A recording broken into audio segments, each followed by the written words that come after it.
আপনাদের মালদার গাজলের পান্ডুয়ার আদিনা মসজিদে, তাই না? বলছে শিবের লিঙ্গ পাওয়া গেছে। সারা পশ্চিম বাংলা 1947 সালে 15ই আগস্ট এই দেশ স্বাধীনতা লাভ করেছে। স্বাধীনতার পর থেকে 2024 সাল পর্যন্ত, আজকে 24 তারিখ না 22 তারিখ, কোন মহারাজ আদিনা মসজিদের শিবের লিঙ্গ খুঁজে পেল না। পশ্চিম বাংলার কোন মহারাজরা দেখতে পেল না। আর দিল্লি থেকে কোন গোপাল ভাঁড় এসে এখানে বলে দিচ্ছে এর ভিতরে দেবদেবী আছে, এর ভিতরে শিবের লিঙ্গ আছে। ভণ্ডামি খুঁজে পাও না, বদমাইশি জায়গা পাও না। 1947 সাল থেকে আজও পর্যন্ত এই ব্যাপারে কোনো তথ্য নেই। আর 2024 সালের সামনে বিধানসভার ভোট, এই লোকসভার ভোট, ফ্রিতে রাজনীতি করতে এসেছে। পশ্চিম বাংলায় কোনো অস্তিত্ব নেই। কি বললাম বুঝলেন? কোনো অস্তিত্ব নেই।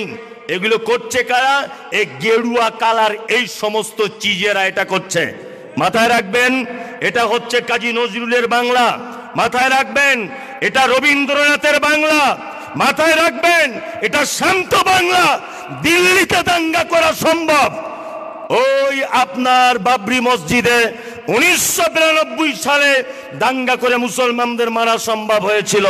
2024 সালে পশ্চিম বাংলাতে আদিনা মসজিদকে কেন্দ্র করে এটা আর সম্ভব নয়।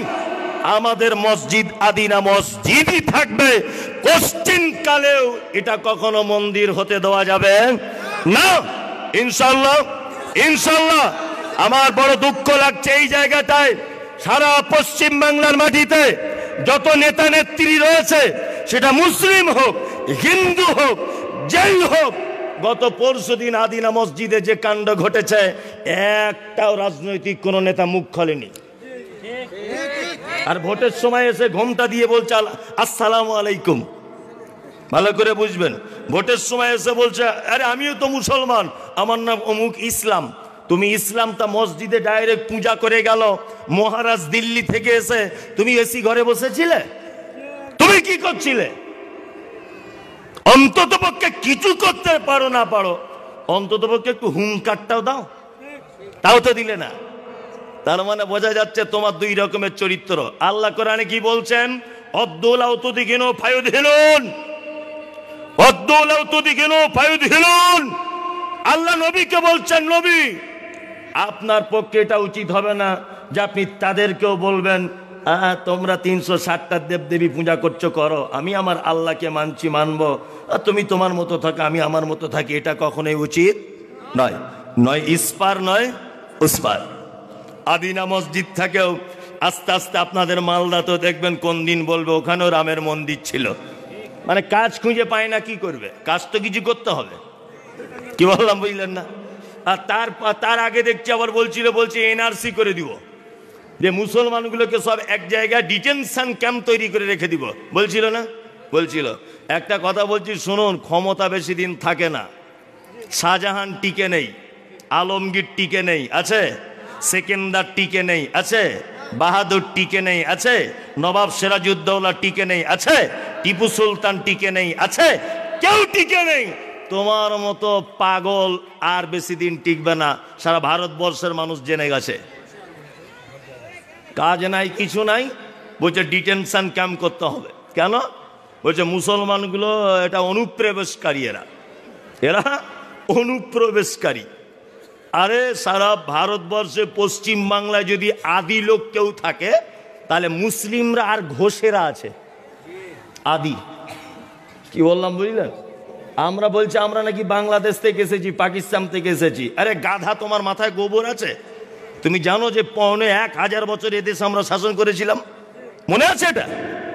তারপরে এসেছে ব্রিটিশ, প্রায় 180 থেকে 200 বছরের কাছাকাছি শাসন করেছে। তারপর এসেছে কারা? তোমরা। 1947 সালে তোমরা পাল্টাপাল্টি করে তারপরে দেশে ক্ষমতা এসেছো। 1000 বছরে দেশ শাসন করেছিল কারা? 1000 বছর আমরা শাসন করেছি, আমাদেরকে বলছে অনুপ্রবেশকারী। ওই যারা পাকিস্তান থেকে এসেছে, মানে কিছু খুঁজে পায় না। কি বললাম বুঝলেন তো? কিছু তো করতে হবে একটা। আসলে ঘটনা ওটা নয়। জঙ্গলে বাড়িতে টিভি আছে, কাদের টিভি? টিভি আছে বাড়িতে কারুর? ভয়ে হাত তুলছে না, তুলুন না। আমি তো হারাম ফতোয়া দিব না, তুলুন। ভয়ে তুলছে না। ছিল, এখন আর নেই, মোবাইল উঠে গেছে। হ্যাঁ, আমি বলছি যাদের বাড়িতে টিভি আছে আপনারা লক্ষ্য করবেন যে টিভিতে একটা চ্যানেল আছে, তার নাম হচ্ছে ডিসকভারি, আর একটা আছে এনিম্যাল প্ল্যান, তাই না? ওই দুটো চ্যানেলে কি দেখায়? শাহরুখ খান, সালমান খান, প্রীতি জিন্টার, হেমা মালিনী, ঐশ্বর্য, এদের দেখায় না। কি দেখায়? ও দেখায় পশু পাখি, বাঘ, ভল্লুক ইত্যাদি। জঙ্গলে অনেক রকমের প্রাণী আছে, গরু আছে, ছাগল আছে, বাঘ আছে, সিংহ আছে, হরিণ আছে, সবাই আছে। বাঘ মাংস খেতে পছন্দ করে না সবুজ খেতে পছন্দ করে?